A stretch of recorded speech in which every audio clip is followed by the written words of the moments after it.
Hello and welcome back. I'm AprilMayFineArt, and today I'm going to show you how I painted this Santa rock. So stay tuned.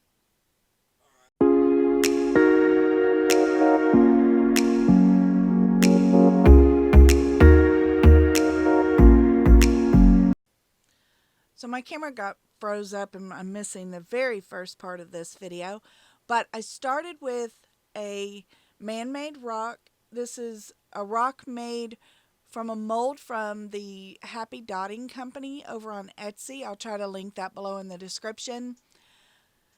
And I didn't base paint my rock, so I'm painting it straight onto the cement. And I use cement all, rapid set cement all to make my rocks. And because there's no base coat on here, I'm just painting straight onto the cement. It absorbs the water out of the paint extremely fast. So you've got to do a base paint, which I'm blocking in my colors first, and that's pretty much just to get paint on the rock so it's not so porous and it doesn't dry so fast. And for my blending technique for this, if you've seen any of my other videos, I do a lot of glazing, and I just glaze normally with the paintbrush that I have in my hand, which is a number 3 Princeton Select round brush. But in this one, you're going to see that I'm going to be using a different paintbrush a lot, which is the number 3 Princeton Select round blender brush for doing a lot of the glazing.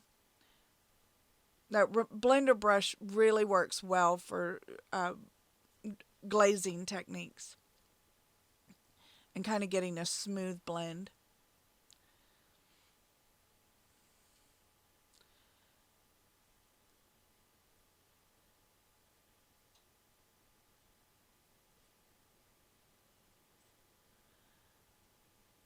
I do have the extended version of this video, which slows it down a little bit more. It took me about 3 hours to paint this rock because, you know, I'm not one of the fastest painters out there. I kind of like to take my time and just enjoy the process. So this one took me about 3 hours. I do have the extended version that's slowed down slightly. I think that one's about 45 minutes over on my Patreon page. It's $4 a month, and you have access to all of my extended versions and Patreon exclusive videos over there. Now, I do have a traceable for this that's also on my Patreon page, but the traceables are free to everybody. So if you want to try to paint this rock and you want the traceable for it, and a traceable is pretty much just the outline of the drawing. Again, that's over on Patreon. All of that is linked down below in the description. If you don't know where the description, where it is or how to access that, because it's a drop-down menu, I will put a video up here showing how to do that. So this little clip will show you how to access the drop-down menu.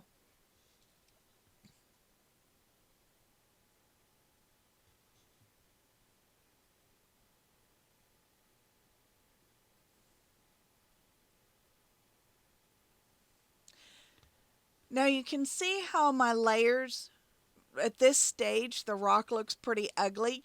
That's very normal. When you first start on a project, your first several layers of paint are going to be, that's your ugly stage. And don't get discouraged. It's normal. It happens to everybody. But you've got to get those colors blocked in. You've got to get your base layers and base blending put in, and that always looks bad. But with acrylics, and I'm using Liquitex Basics, everything I'm using is going to be linked down in the description below. And links to Amazon, which I'll try to link everything down below to Amazon. Sorry, I'm stumbling over my words. Anyway, the one thing about acrylics is that you can keep layering. You never hit a point to where you can no longer layer paint. Never get discouraged. If you don't like a layer, Just wait for it to dry and paint over it.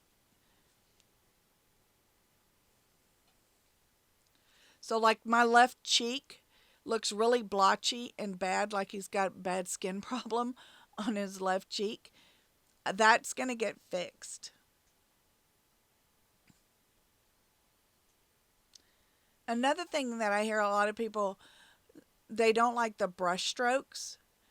And I've been doing this for like 20 years and I used to hate the brush strokes. You always want things to be really smooth and without the brush strokes. I'm going to tell you from experience, brush strokes sells paintings. People who buy art want the brush strokes.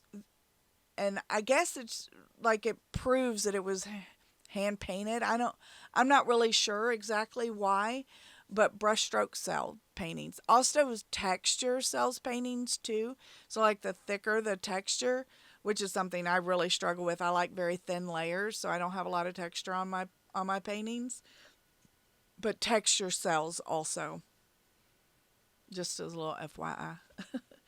And so now for the hair, I'm base painting everything a darker gray, and that's so that the white will show up. Otherwise, the white's not going to show up on this white rock. And then it's also going to, when you go over it with the white, it's going to automatically add in the shadows because the gray will be the shadow color. And you'll only have to tweak a little bit of the shadowing.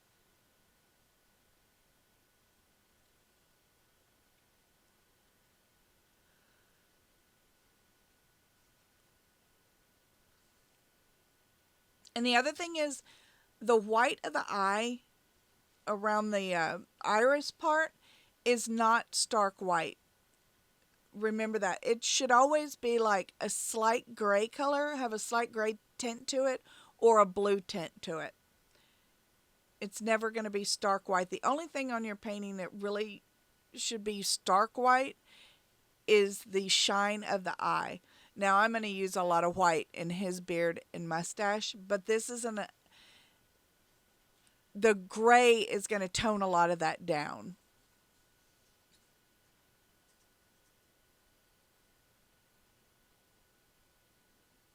But white is so reflective that if you're trying to draw, like paint realistic paintings, nothing's ever really white because white's so reflective, it's always going to pick up the colors that are around it. So if you have a white dog sitting on a green lawn, a lot of the white is going to be the bottom part of the white that's closer to the ground is going to have kind of a green tint to it. And then if you have a blue sky, the blue is going to reflect in the top part of the coat. So always remember that white should never really be true white, except the shine of the eye. So now I've taken my red and I've tinted with a little bit of black to paint his tongue. And now I'm adding a little pink to do the shadow or the shine of the lip too.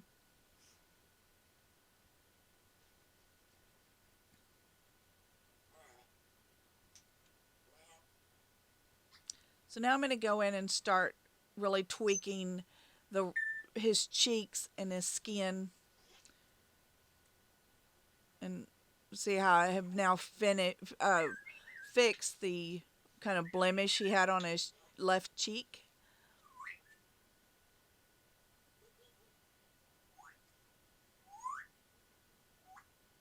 And I get a little bit off camera with this rock a couple of times, and I do apologize for that.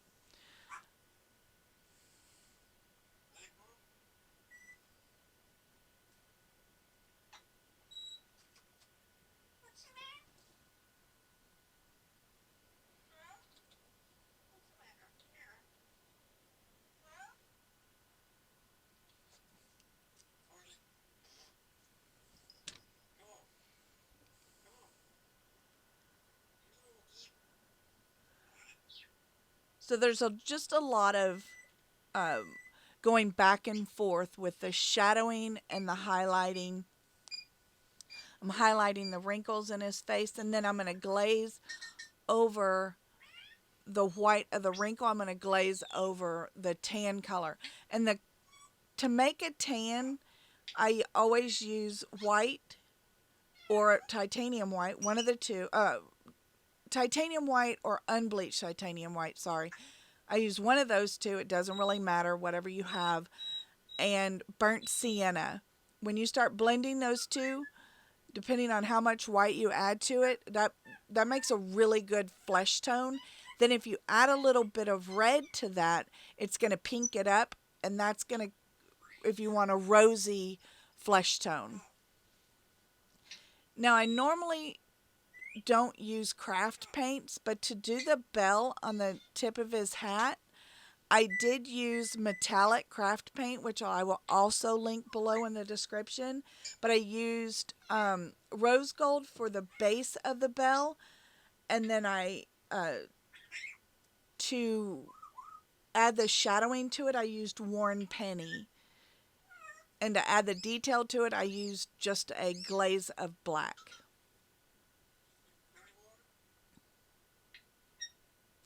And the bell, unfortunately, when I drew this design out, the bell ended up on the side of the rock. So you don't really get to see it from the front, but it's one of my favorite parts. And it is over on the edge of the rock. Now at the end, I do show you the rock, all sides of it.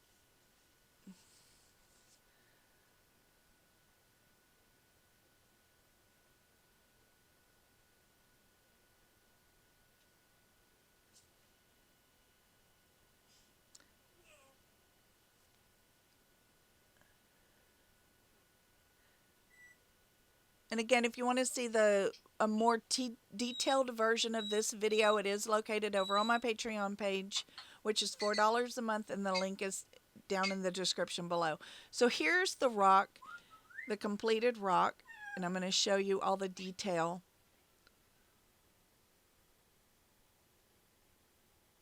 And there's the bell. And then I added some shadowing on his hat to give it some wrinkles or some folds in it. And then the brim of his hat and the hairs on the side of his face. Just so you can see, because I wrapped a lot of the detail around the whole rock. I wanted to make sure that you could see all of that. So I hope you enjoyed this video. Please hit like and subscribe and share this with any of your friends who might be interested in seeing this. I also want to thank all of my Patreons for their support. Without them, I couldn't do these videos. This is what I do for a living, so they help me out tremendously. So I just want to make sure that to give them a shout out. Make sure to hit like and subscribe, and I'll see you in the next video.